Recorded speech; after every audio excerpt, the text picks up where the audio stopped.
सावधानी से सुनिए। हमको भी बहुत दिनों के बाद सीमित लोगों में बोलने का अवसर मिल रहा है, अच्छा लग रहा है। बहुत ध्यान से सुनिए। भाग्योदयन बहुजन्म समर्जितेन, सब लोग बिल्कुल एकाग्रचित्त होकर के हमारी ओर देखना। सोफे वाले रात में बाम लगा लेना गर्दन में, क्योंकि आप लोग ऐसे ही बैठे रहोगे 4 घंटा।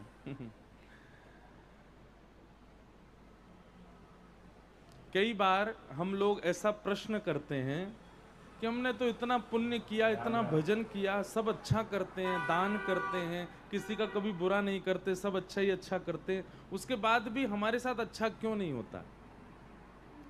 सबसे पहले तो अपने चित्त में से कॉन्सेप्ट निकाल दीजिए कि आप अच्छा अच्छा कर रहे हो तो अच्छा अच्छा ही मिलेगा। जैसी करनी वैसी भरनी एक पहेली तो है, एक मुहावरा तो है, पर यह घटित नहीं होता। घटित क्या होता है? बोलो, होय सोई जो राम रचि राखा। आप चाहे कितना भी भला कीजिए, पर होगा वही जो ठाकुर जी चाहेंगे, होगा वही जो आपके प्रारब्ध में होगा, होगा वही जो आपके कर्म में नियोजित होगा। हाँ, आपको भलाई करना है, आपको बढ़िया ही करना है, आपको अच्छा ही करना है, पर आपके साथ उसी समय अच्छा हो ऐसा नहीं होगा। कब होगा ये ठाकुर जी जाने। इसलिए कई बार लोग प्रश्न करते हैं, हमने बहुत कुछ अच्छा किया, उसके बाद भी हमारे साथ अच्छा क्यों नहीं हुआ। हमने बहुत पुण्य किया, दान किया, तो पुण्य दान सब इकट्ठा होता जाता है। जब हम लोगों के लिए ठाकुर जी विचार करते हैं कि अब इसके लिए जरूरी है कि इसके पुण्यों का फल मिले, तो ठाकुर जी फल देते हैं। अब वो कभी भी दे सकते हैं, इस जन्म में भी मिल सकता है, अगले जन्म में भी मिल सकता है। इसका कोई नियोजन नहीं है कि वो कब मिलेगा। लेकिन ऐसा शास्त्रों ने आज्ञा की है, भागवत जी आज्ञा करती हैं कि हमारे अनेक जन्मों के कर्म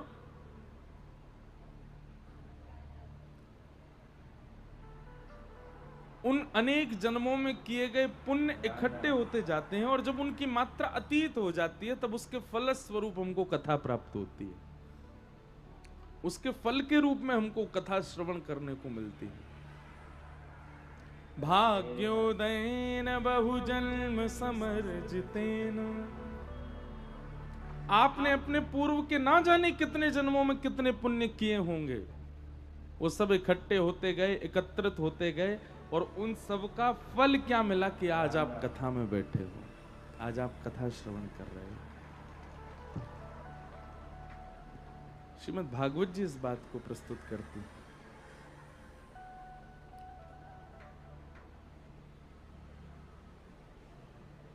3 प्रकार से कथा श्रवण करने को मिलती है। पहला तो भाग्य उदित होते हैं तब कथा जीवन में आती है। दूसरा, राम कृपा बिन सुलभ न सोई। श्री ठाकुर जी की कृपा के बिना नहीं मिलता। बिनु सत्संग विवेक न होई, राम कृपा बिन सुलभ न सोई। तो इसका मतलब क्या है कि कथा श्रवण करने का जो अवसर मिलता है वो ठाकुर जी की कृपा से मिलता है। राम जी चुन लेते हैं, इसको जाना है, इसको। अच्छा, एक और बात, कथा में हजारों लोग आते हैं, हजारों पर राम जी की कृपा होती है ऐसा भी नहीं है। कृपा उसी पर मानो जो कथा में बैठा, कथा में आया, 7 दिन श्रवण के बाद अपना जीवन परिवर्तित कर दिया, समझो उस पर हुई राम जी की कृपा। स्कूल तो लाखों बच्चे जाते हैं, पर डॉक्टर 1 लाख बच्चों में से 100 बच्चे ही डॉक्टर बन पाते हैं। 1 लाख बच्चों में से 50 बच्चे ही चार्टर्ड अकाउंटेंट बन पाते हैं। 1 लाख बच्चों में से 10 बच्चे ही साइंटिस्ट बन पाते हैं। क्यों? बच्चे तो सब गए थे, फीस तो सबकी दी गई थी, सब एक ही बस में जाते थे, एक ही बुक पढ़ते थे, एक ही क्लास में बैठते थे, एक ही टीचर से पढ़ते थे, तो फिर सब क्यों नहीं बन गए? 2 कारण। पहला तो प्रभु इच्छा, और दूसरा उसकी लगन। इन 2 चीजों से व्यक्ति जीवन में कुछ बन पाता है। कथा में भी ये दोनों चीजें चलती हैं। पहली प्रभु इच्छा, तो प्रभु इच्छा है, इस बात का प्रमाण है कि आप कथा में बैठे हो, पंडाल में बैठे हो, तो ये प्रभु इच्छा है। प्रभु इच्छा तो है, अब परिवर्तित होने के लिए, अपने जीवन में कुछ सकारात्मकताएं लाने के लिए अब आपकी लगन चाहिए। ठाकुर जी की इच्छा तो है, इतनी दूर शहर से फिर भी आप आ गए। रात को हम 3 बजे पहुंचे, शायद पौने 3 बजे कानपुर। हिसार में कल कथा विश्राम करी 2 बजे, वहां से 5 बजे ट्रेन में बैठे, सुबह 2:30 पौने 3 बजे यहाँ आए, और यहाँ आते आते हमको सुबह पौने 4 बजे। तो शहर से दूर तो है, जब समीप में कथा होती है तो लोग बाग भागते दौड़ते आ जाते हैं, थोड़ा दूर होता है तो हमको एक और चिंता थोड़ी लगी कि अब कथा भी हमको समय से ही पूरी करनी, क्योंकि आप लोग आएंगे तो इतनी दूर जाना भी तो है सबको। लेकिन फिर भी आप आ रहे हैं, इसका मतलब क्या है? ये ठाकुर जी की कृपा है। ठाकुर जी चाहते हैं कि आप सुनो। अब दूसरी चीज आपको यहां पर लगानी है, वो क्या है? आपकी लगन, आपका भाव, आपका मन। तो निश्चित है परिवर्तन होगा, जीवन में परिवर्तन होगा, स्वभाव में परिवर्तन होगा, काम क्रोध लोभ मोह ईर्ष्या द्वेष अभिनिवेश सब में परिवर्तन होगा। और सबसे बड़ा परिवर्तन तो भैया हमारो जीवन चाहे जैसो भी है, श्री ठाकुर जी का अनुग्रह जीते जी अवस्था में प्राप्त हो जाए, इसके लिए कथा है। कथा का मूल उद्देश्य बहुत कुछ है। कई लोग कथा इसलिए सुनते हैं कि हमारे पितृ मुक्त हो जाएं, कई लोग कथा इसलिए सुनते हैं कि हमारे काम बिगड़े हुए बन जाएं, कई लोग कथा इसलिए सुनते हैं कि हमारे अंदर क्रोध बहुत है, क्रोध कम हो, काम कम हो, लोभ कम हो, आदि आदि सब भाव। पर विशेष रूप से कथा का एक ही प्रयोजन होना चाहिए, कृष्ण प्राप्ति करम सस्वत, श्री कृष्ण की प्राप्ति, कृष्ण प्राप्ति। तो कानपुर में पहली बार हमारा आना हुआ है, शायद याद ही नहीं कि बीच में कभी कानपुर एक आध दिन के लिए भी आना हुआ होगा, तो पता नहीं, कभी नहीं हुआ, पहली बार ही आना हुआ है। और हमारे शिवकांत शुक्ला जी और आपकी श्रीमती कल्पना शुक्ला जी, पूरे परिवार का बहुत भाव था। इन पर भी ठाकुर जी की कृपा ही हुई है। आयोजकों पर तो कृपा होती ही है ठाकुर जी की, इन पर भी बड़ी कृपा है इनके पूरे परिवार पे कि ठाकुर जी ने ये प्रयोजन इतना सुंदर बनाया है। जिनका ये स्थान है उनका भी खूब भाव, वो भी कल रात्रि मिले हमें, कहाँ बैठे दिख नहीं रहे, अच्छा जे बैठे इनका भी बड़ा रमणीय स्थान है। देखो एक बात आपको बताएं, भक्तमाल जी में एक कथा आती है कि महादेव और पार्वती एक साथ कहीं जा रहे थे, अचानक से महादेव जी रुक गए और उन्होंने प्रणाम किया। तो पार्वती जी पूछी कि आप प्रणाम क्यों कर रहे हो?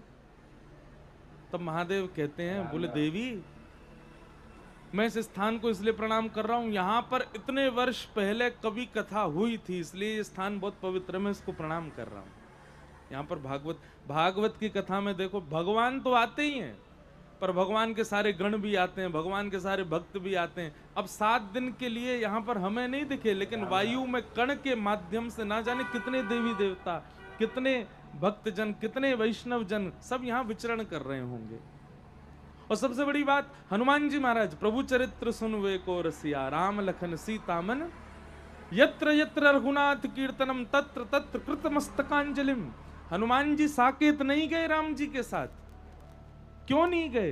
बोले कि जहां कथा होगी मैं वहीं रहूंगा, साकेत में कथा नहीं होती इसलिए मैं नहीं जाऊंगा। हनुमान जी महाराज आएंगे यहाँ पर, तो इसलिए महादेव ने उस भूमि को प्रणाम किया। बोले यहां इतने वर्ष पहले कथा हुई थी। पार्वती जी ने भी प्रणाम किया, बोले धन्य है यहाँ पे कथा हुई थी। थोड़ी दूर आगे चले तो महादेव फिर से रुके, फिर से प्रणाम किया। पार्वती जी बोली यहां पर भी किसी ने कथा की थी क्या? बोले नहीं, यहाँ पे कथा हुई नहीं है। तो बोले आज से 500 साल बाद यहाँ कथा होगी, इसलिए मैं इसको प्रणाम कर रहा हूं। इसका मतलब समझे आप? नहीं समझे।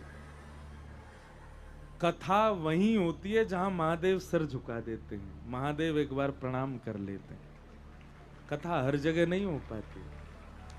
कथा का जो स्थान है वो स्थान महादेव के द्वारा ही चुना जाता है।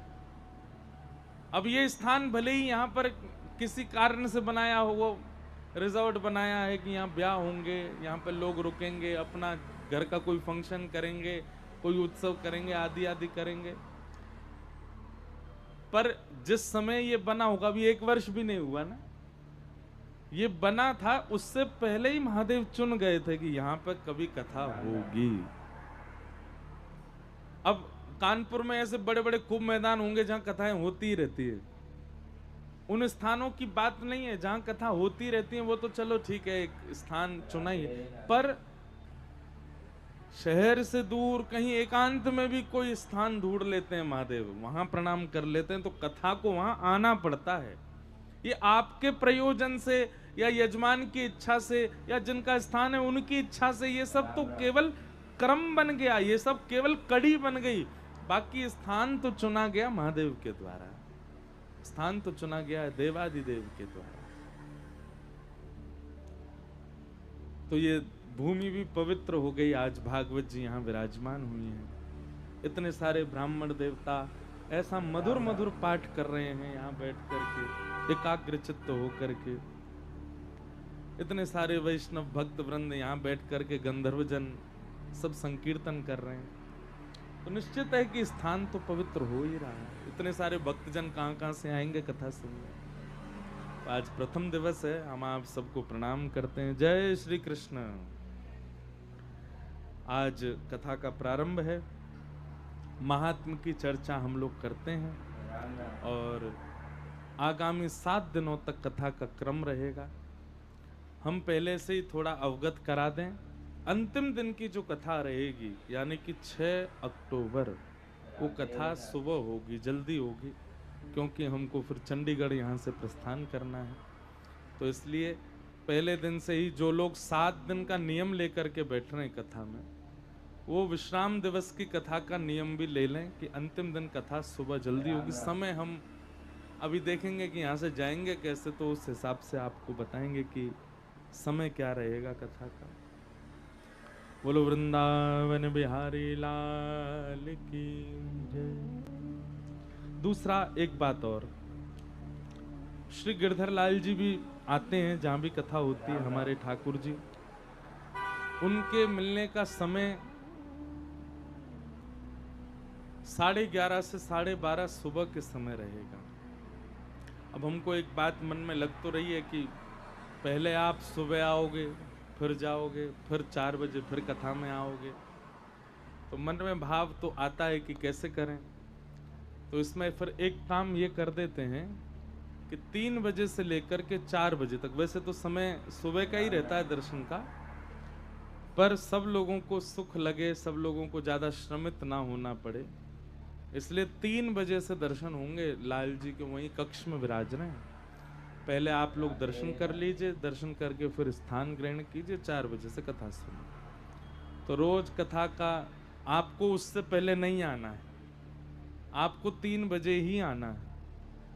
और हमसे भी मिलना है तो भी हम कल तो नहीं मिलेंगे, परसों से हम मिलेंगे। तो परसों से क्या समय रहेगा वो हम कल बता देंगे। तो हम भी ऐसा ही कुछ समय रखेंगे कि आप लोगों को बार बार ना आना पड़े, एक ही बार में सबसे मिलने। कई वैष्णवों का भाव होता है मिलना है, दर्शन करने, आदि प्रश्न करने, जिज्ञासा, तो उनके लिए भी समय हम कल बता देंगे। प्रथम दिन की आज कथा है। 7 दिन का नियम लेकर के बैठिएगा, और नियम कोई और हो ना हो, एक ही होना चाहिए। क्या? कथा हमारे जीवन में आवे और हमारे जितने भी संशय हैं चित्त में, उन समस्त संशयों का नाश हो। जीवन एक सफर है बंधुओं, उस जीवन में बहुत सारी उतार चढ़ाव, बहुत सारे जीवन में, एक प्रकार से जीवन क्या है? जीवन है क्वेश्चन पेपर, जीवन क्या है? प्रश्न पत्र। और हम आप सब इस जीवन रूपी प्रश्न पत्र के परीक्षार्थी हैं, हम सब परीक्षा दे रहे हैं। जीवन रूपी परीक्षा का उत्तर क्या होगा, ये भागवत जी ही आपको बताएंगे। तो उसके लिए 7 दिन के लिए आप लोग यहाँ बैठे हो सुनने के लिए। इन 7 दिनों में यदि ध्यान पूर्वक एक एक शब्द आपने श्रवण किया तो जीवन रूपी परीक्षा देने में, जीवन रूपी परीक्षा हल करने में आपको ज्यादा दिक्कत नहीं होगी। इसलिए बहुत ध्यान पूर्वक सुनिएगा। नियम केवल एक ही बनाइए, क्या कि आपका मन इधर उधर नहीं जाए, विचलित ना हो, एकाग्रचित्त होकर सुनो। लोगों की जिज्ञासा होती है, प्रश्न होता है कि हमारा प्रश्न है, तो प्रश्न के 2 आपको उपाय बता रहे हैं। पहला उपाय, आपके चित्त में जो भी प्रश्न है, धर्म से संबंधी, ग्रंथ से संबंधी, कथा से संबंधी, आध्यात्म से संबंधी, आप चित्त में विचार करके बैठ जाओ कि हमारा ये प्रश्न है, और कम से कम 2 दिन कथा पूरी पूरी सुनो। आपका उत्तर कथा में अपने आप मिलेगा। अगर 2 दिन में आपका उत्तर ना मिले तो आप प्रश्न लिख करके व्यास मंच पर हमारे आने से पहले रखवा दीजिए। हमारी चित्त में उसका उत्तर होगा, या फिर आपका प्रश्न ऐसा होगा जिससे सबका कल्याण होगा तो हम उसका उत्तर देंगे। इसलिए जिज्ञासा जरूर कीजिएगा। बाकी सब आपको कथा में बीच बीच में बताते रहेंगे। आइए बड़े भाव से श्रीमद् भागवत के महात्म में, आज महात्म मतलब महत्व, महत्व क्या है कथा का, वो हम लोग श्रवण करते हैं। बोलो वृंदावन बिहारी लाल की जय। सच्चिदानंद रूपाय विश्वोत्पत्त्यादि हेतवे तापत्रय विनाशाय श्रीकृष्णाय वयं नमः। सच्चिदानंद रूपाय विश्वोत्पत्त्यादि हेतवे तापत्रय विनाशाय श्रीकृष्णाय वयं नमः। यं प्रव्रजन्तमनुपेतमपेतकृत्यं द्वैपायनो विनः कातरया जुहाव। पुत्रेति तन्मयतया तर्वोऽभिनेदु तं सर्वभूतहृदयं मुनिमानतोऽस्मि।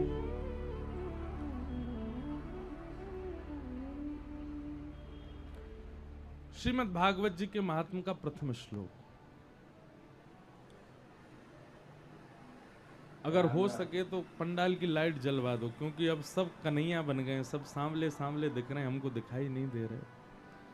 तो हो सके तो अब लाइट जलवा दें ताकि सब हमको दिखने लग जाएं। सच्चिदानंद रूपाय। बंधुओं, भगवान के रूप अनेक हैं, भगवान के स्वरूप अनेक हैं, पर ठाकुर जी के रूप 3 ही हैं। रूप और स्वरूप ये 2 बातें होती। हर व्यक्ति, यहां जितने लोग बैठे हैं, सबके 2 पहलू हैं। एक पहलू का नाम है रूप और दूसरे का नाम है स्वरूप। रूप और स्वरूप में अंतर क्या होता है? स्वरूप जो होता है ना, वो बाहर के लोगों के लिए हम लोग धारण करते हैं, और रूप जो होता है वो अपनों के लिए होता है। हम अपनों के सामने अलग होते हैं और बाहर के लोगों के सामने अलग होते हैं। जैसे मैं व्यास मंच पे बैठा हूं, बताइए ये रूप है कि स्वरूप है? क्या है ये स्वरूप है। क्यों? क्योंकि ये ऐसा मैं अपने घर में नहीं रहता, ऐसा मैं अपनी माता जी के सामने नहीं होता, ऐसा मैं अपनी बहनों के सामने नहीं होता। हाँ, तिलक लगाता हूं, धोती पहनता हूं, बाहर के श्रृंगार से बात प्रयोजन नहीं है, स्वभाव से प्रयोजन है। स्वभाव सबका बदलता है, अपनों के सामने अलग होता है और परायों के सामने अलग होता है। ऐसे ही ठाकुर जी के स्वरूप बहुत सारे हैं। कहीं पर ठाकुर जी भुजा ऊपर करके धारण करके खड़े हैं, कहीं पर ठाकुर जी बंसी बजा रहे हैं, कहीं पर ठाकुर जी लड्डू हाथ में लेके, कहीं पर माखन हाथ में लेकर के, कहीं ठाकुर जी शेषनाग पर पौड़े हैं, कहीं पर संग चक्र गदा पद्म धारण करके बैठे हैं, कहीं पर ध्यान मुद्रा में बैठे हैं, कहीं पर रौद्र मुद्रा में बैठे हैं, कहीं पर करुण भाव में हैं। तो पूरे भारत में जितने भी मंदिर हैं, हर भारत के हर मंदिर में ठाकुर जी का स्वरूप अलग है।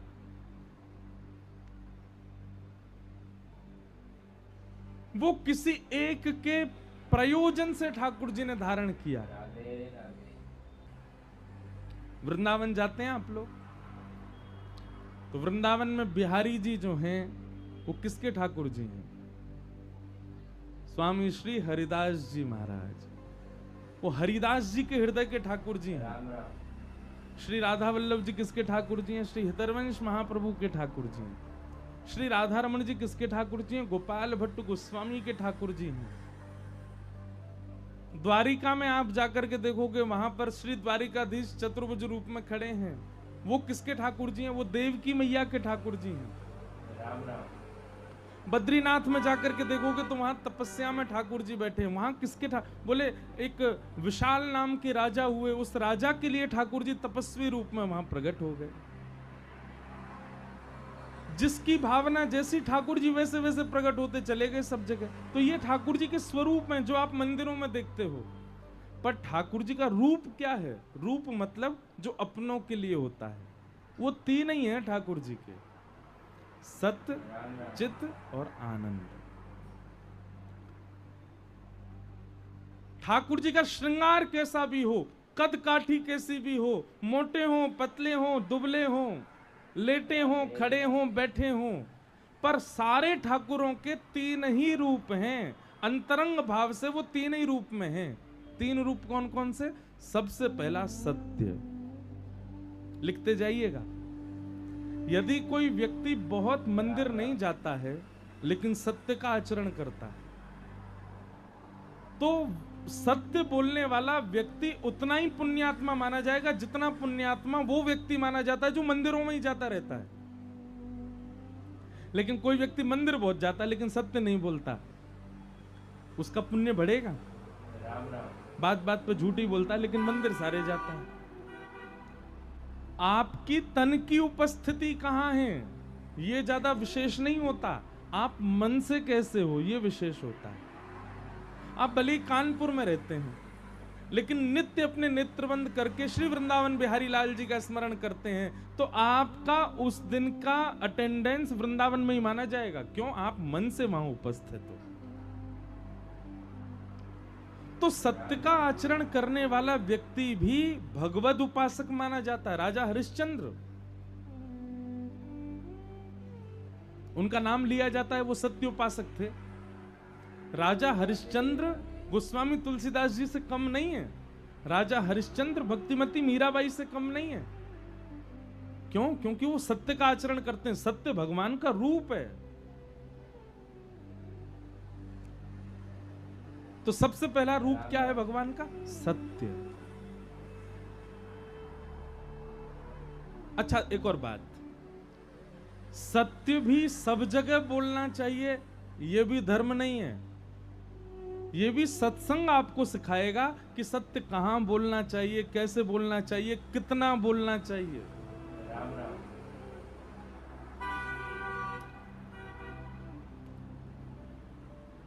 आपसे किसी ने पूछा, वो 4 नंबर गली वाली जो है ना, उनकी बेटी से हम अपने बेटा का ब्याह कर रहे हैं, वो लड़की कैसी है, आपको क्या करना चाहिए? अब आपको नहीं पता कि वो लड़की कैसी है, लेकिन फिर भी आपको उस समय उसकी प्रशंसा ही करनी चाहिए। नहीं, अच्छी है, हाँ ठीक है, अच्छा है, स्वभाव अच्छा है, स्वरूप अच्छा, बाकी आप पूछ लो। पर वहां आपको नहीं भी पता फिर भी आपको सत्य बोलना चाहिए। कोई गौ सेवा के लिए प्रेरित हो रहा हो और आपसे पूछे मुझे करनी चाहिए कि नहीं, तो आपको उसमें 4-5 अपनी तरफ से बना के बोलना, गौ सेवा से ऐसा होता है, गौ सेवा करने से ये होता है, गौ सेवा करते हैं तो पितृ प्रसन्न होते हैं। अब आप जबरदस्ती अपनी तरफ से अगर थोड़े बहुत बातें लगा के बोल दो तो वो अच्छा माना जाएगा, भले वो असत्य नहीं है। तो सत्य भी कहां बोलना चाहिए, कैसे बोलना चाहिए, कितना बोलना चाहिए। अब माँ कई बार अपने बच्चे की जिद को पूरी नहीं करती तो झूठ बोलती है। अच्छा चल तू ये खा लेगा ना तो फिर मैं तुझको ये दूंगी। अब है तो वो झूठ। बच्चा जब खा लेता वो कहता लाओ टॉफी दो, बोले अच्छा, नहीं अब नहीं दे रही मैं। बोले आपने झूठ क्यों बोला? तो वो झूठ आपका पाप में नहीं गिना जाएगा। किसी बालक से सत्कर्म करवाने के लिए, किसी बालक की भलाई के लिए आपने उससे झूठ बोला, तो वो झूठ नहीं है। तो ये तो मैंने बहुत सामान्य से उदाहरण दिए हैं। संसार में कई बार ऐसी परिस्थिति बनती है कि आपको वहां पर सूक्ष्म झूठ बोलना पड़ता है, तो वो सूक्ष्म झूठ अपराध नहीं माना जाता। हां, अपने स्वार्थ के लिए, केवल अपनी भलाई के लिए, किसी के अनहित के लिए, किसी के साथ दुष्कर्म करते हुए आप झूठ का आचरण करते हैं तो वो पाप है। तो ये विवेक सत्संग प्रदान करता है कि कितना सत्य उचित है, कहां सत्य बोलना चाहिए, कहां सत्य का आचरण नहीं करना है। ये सत्संगी व्यक्ति जानता है।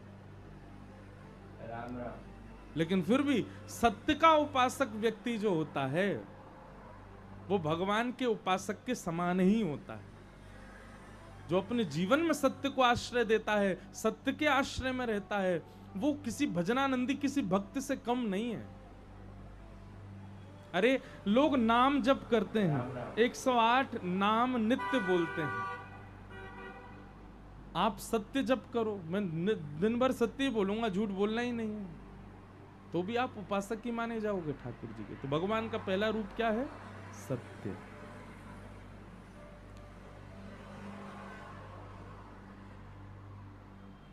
दूसरा रूप क्या है? चैतन्य। ठाकुर जी चैतन्य है। भगवान को कभी जड़वत मत मानिए। ठाकुर जी धातु में हैं, अष्ट धातु में हैं, मूर्ति में हैं, या किसी काष्ठ में हैं, प्रतिमा में हैं, नहीं। ठाकुर जी चैतन्य हैं। जिस प्रकार हम चैतन्य हैं, हमारा स्वरूप चैतन्य है, ऐसे ठाकुर जी भी चैतन्य है। वायु में भी वो विद्यमान है, कण में भी वो विद्यमान है, प्रकाश में भी वो विद्यमान है, निशा में भी वो विद्यमान है, सब जगह विद्यमान है। ऐसी चैतन्य भावना ठाकुर जी के प्रति होनी चाहिए। और तीसरा रूप क्या है भगवान का? आनंद। ठाकुर जी कौन है? आनंद। आनंद कब आता है बताओ?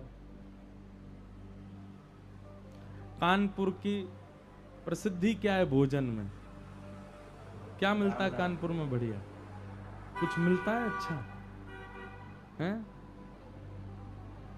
चाट। कानपुर की चाट प्रसिद्ध है। लड्डू, वाह। तो वो खा के आनंद आता है? नहीं। कितनी भी प्रसिद्ध वस्तु क्यों ना हो, ये हम तो देखो केवल जीव की बात करेंगे, क्योंकि बाकी इंद्रियों की चर्चा मंच से नहीं कर सकते। पर जिस वस्तु के लिए व्यक्ति कहता है कि उसको पाने में हमको सुख मिला, उसको पाने में हमको आनंद आया, उसकी एक लिमिट होती है, उससे ज्यादा आप उसका उपभोग नहीं कर सकते। आप चाट कितने दोना खा लोगे? एक दोना खा लोगे, बहुत ज्यादा भूख होगी 2 खा लोगे, बहुत ही ज्यादा पेट बड़ो होगा, मैं मटका सो तो 3 खा लोगे, 4 खा लोगे। लेकिन संसार की किसी भी वस्तु की जब अतीत हो जाती है, वो अति से अधिक आपके पास आ जाता है, तो प्रिय लगने वाली वस्तु से भी घृणा होती है। इसलिए वो उसको आनंद नहीं कह सकते आप। राम राम। आनंद की परिभाषा सुनिए। जिस वस्तु के अतीत का सेवन करने से, अतीत में उस वस्तु का उपभोग करने से यदि उस वस्तु से आप ऊबने लग जाओ, तो वो आनंद नहीं कहलाएगी, वो सुख कहलाता है। लेकिन भगवत संबंधी वस्तु, ठाकुर जी से संबंधी वस्तु, वो कितने भी अतीत में उसका सेवन कर लो, फिर भी आपको कम ही लगेगा, उसी को आनंद कहते हैं। श्री वृंदावन का दर्शन कर लो, श्री ठाकुर जी का दर्शन कर लो, कथा सुन लो। अभी तो पहलो दिन आए, आज 7वें दिन आपको यूं लगेगी कहां चले गए 7 दिन, इतनी जल्दी क्यों पूरे हो गए 7 दिन। कहां 3 घंटे की पिक्चर देखने जाते हैं तो कई बार 3 घंटा भी यूं लगे पूरी क्यों नहीं हो रही है।